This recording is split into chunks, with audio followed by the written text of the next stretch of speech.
Bienvenue pour cette nouvelle séquence des paroles de la vie éternelle avec Marc Joseph. Nous sommes aujourd'hui le 11 septembre 2023.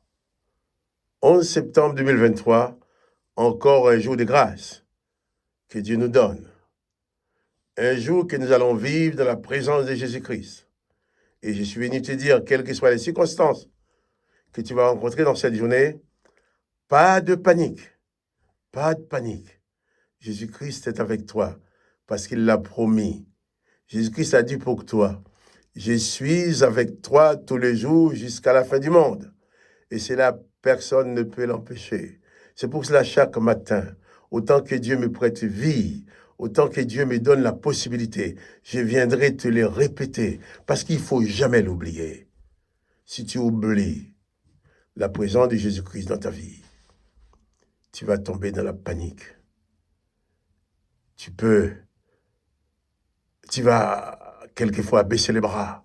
Tu risques de te laisser aller dans des directions mauvaises. Tu risques de t'avouer vaincu. Non, tu ne seras jamais vaincu. Parce que Jésus-Christ, même quand on l'a cloué sur la croix, sa parole était une parole de victoire. Et c'est ce Jésus qui est avec toi. Il te dit pour toi personnellement, je suis avec toi tous les jours, jusqu'à la fin du monde. Et c'est là, personne ne peut l'empêcher, parce que telle est sa volonté.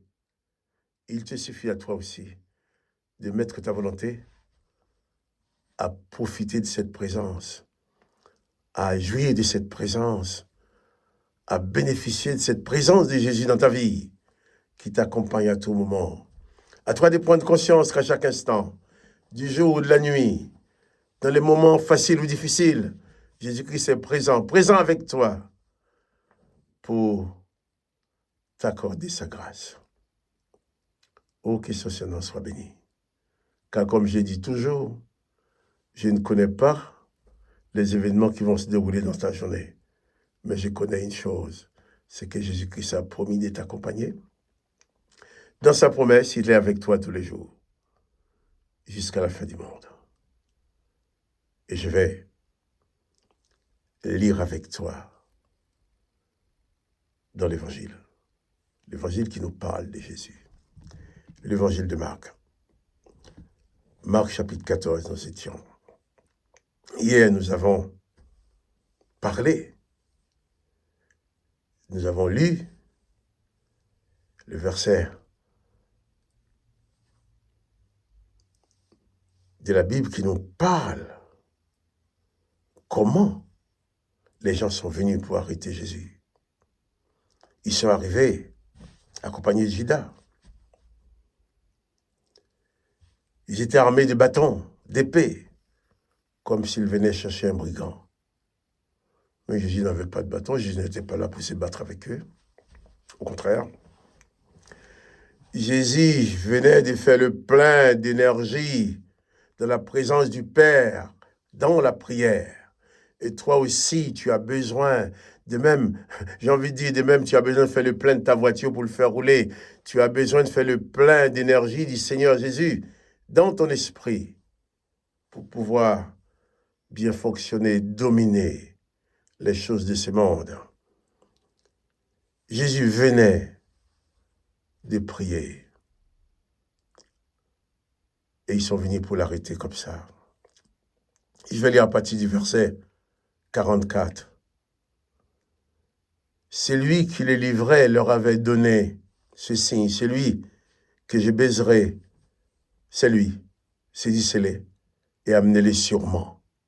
Sûrement comme si Jésus allait se bagarrer pour ne pas se laisser faire. Verset 45. Dès qu'il fit arriver, Judas s'approcha de Jésus, disant, « Rabbi », ce qui signifie maître, et il le baisa. Alors ces gens mirent la main sur Jésus et le saisirent. Et ceux qui étaient là, tirant l'épée, frappa les serviteurs du souverain sacrificateur et lui emporta une oreille. Jésus n'avait pas besoin qu'on coupe une oreille pour lui. Dieu n'a besoin de personne pour prendre sa défense. Si quelqu'un te dit qu'il va te faire du mal parce que tu n'as pas le mal de Dieu, c'est que cette personne ne connaît pas le Dieu de Jésus-Christ. Si quelqu'un te dit, et quelqu'un veut se venger parce que tu as dit mal de Jésus-Christ, tu as fait quelque chose, c'est que cette personne n'a jamais connu le Dieu de Jésus-Christ. Jésus-Christ n'a besoin de personne pour le défendre. Et pourtant, même comme les gens arrivent avec des épées, bien, il y en a un qui s'est emporté, il a sorti son épée, c'est probablement Pierre, il a emporté une oreille. Alors Jésus, prenant la parole, leur dit, « Vous êtes venus comme après un brigand, avec des épées et des bâtons, pour vous emparer de moi. J'étais tous les jours parmi vous, enseignant dans le temple, et vous ne m'avez pas saisi. Mais c'est afin que l'Écriture soit accomplie. » C'est vrai, Jésus était toujours dans les temples avec eux. Tous connaissaient Jésus. Et bon, j'ai du mal à comprendre le fait que Judas a donné le signe. Bon, c'était peut-être parce que c'est dans la nuit, on ne voit pas les visages. Parce que tous ces mondes-là connaissaient Jésus. Jésus enseignait dans les temples. Les sacrificateurs, les anciens qui ont envoyé des soldats pour s'emparer de Jésus connaissaient Jésus. Ils savaient bien que Jésus n'allait pas se battre. Mais Jésus va leur dire, vous êtes venus comme après un brigand, je ne suis pas un brigand, moi. J'étais tous les jours avec vous, dans le temple. Vous ne m'avez pas saisi.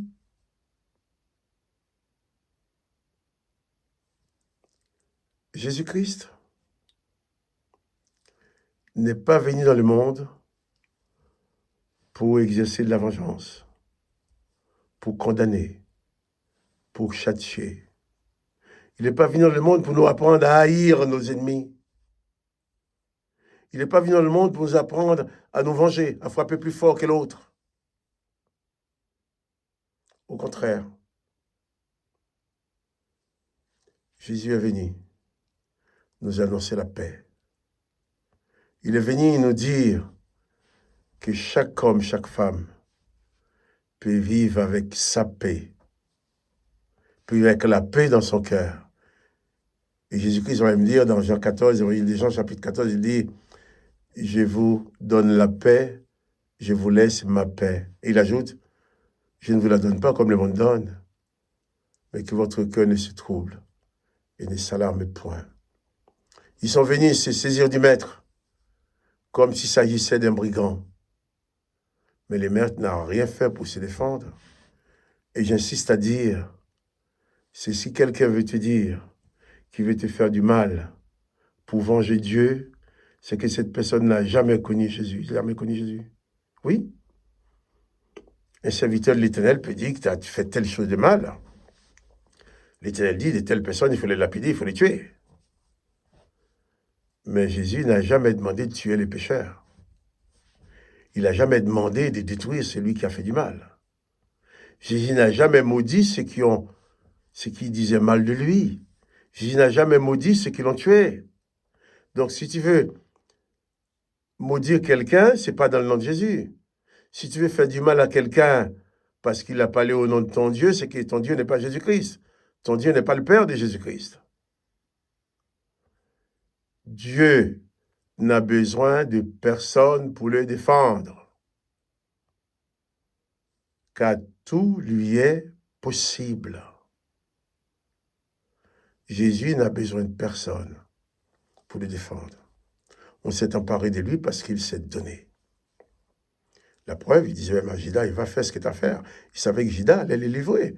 Ce n'est pas une surprise pour lui que Judas arrive. Je vais insister sur le fait que Jésus-Christ est avec toi. Mais la présence de Jésus-Christ doit faire de toi un homme de paix, une femme de paix. Un homme qui proclame, qui vive et qui distribue, je dirais, la paix. Une femme qui procure, qui vive et qui distribue la paix. Mais si tu te trouves toujours en guerre, en querelle, en vengeance, tu n'es pas de Jésus-Christ. Jésus-Christ nous enseigne plutôt à arriver à aimer même celui qui nous fait du mal. Alors, que son Seigneur soit béni. Il est avec toi tous les jours, jusqu'à la fin du monde. Il ne t'abandonnera jamais. C'est Jésus qui apporte la paix, qui apporte la vie. C'est Jésus qui ouvre la porte de la vie éternelle aux humains. C'est Jésus qui dit, tout est possible à celui qui croit en lui. Il est avec toi tous les jours, jusqu'à la fin du monde. Souviens-toi et n'oublie pas. C'est important pour toi. Que son Seigneur soit béni. Que toi aussi tu sois béni. Quant à moi, Marc Joseph, je te dis alors, un petit coup de pouce. Et à demain pour une autre séquence des paroles de la vie éternelle.